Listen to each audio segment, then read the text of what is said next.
Interoperability is certainly one of the most frequently discussed topics in the world of healthcare nowadays.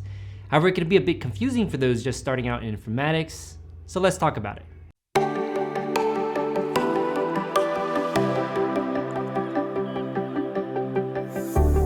Hi, my name is Brian, and I'm an informatics pharmacist interested in connecting the world's healthcare data. In this video, I want to explain some of the basics when it comes to interoperability. As with other complex topics, let's start with a definition from HL7.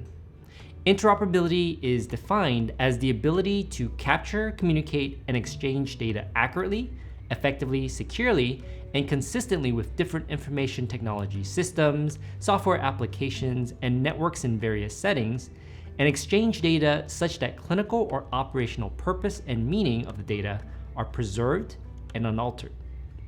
There's a lot to unpack in that definition, but I tend to think of it as everyone in healthcare speaking the same language. Think about how many times you had to fill out that same form about your medical history whenever you're at a new doctor's office or changing insurances.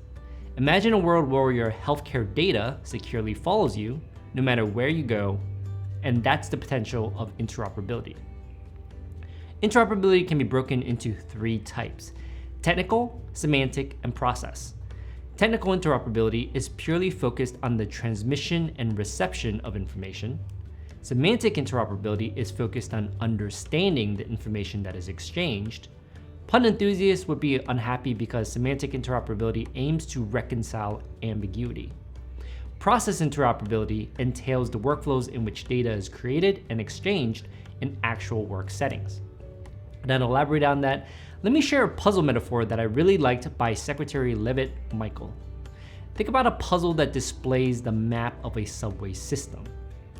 Technical interoperability describes the actual pieces of the puzzle and how they are physically connected.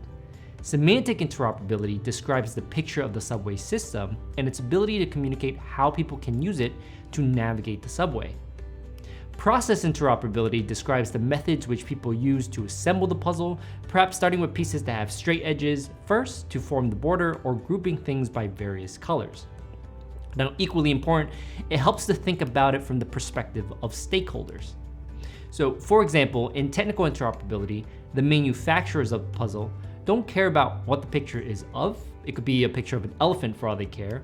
All they care about is that actual pieces of the puzzle are cut appropriately, that they all fit in the box, and that the box is packaged and shipped correctly.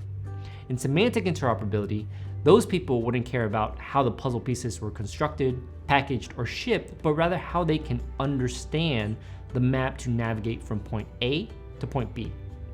And then in process interoperability, both the assembly of the puzzle and the final picture of the map are important, and the individuals may change their process depending on the goal. So for example, if they chose to only use the green-colored subway route, they'd focus on assembling those pieces first. All right, so now that you have a basic understanding of interoperability, how do we make it happen? That is where standards come in, and there are 7 categories of standards to enable the 3 types of interoperability.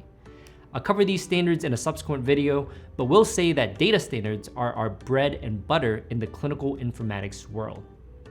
All right, well, this wraps up interoperability in a nutshell, and I'll see you in the next one.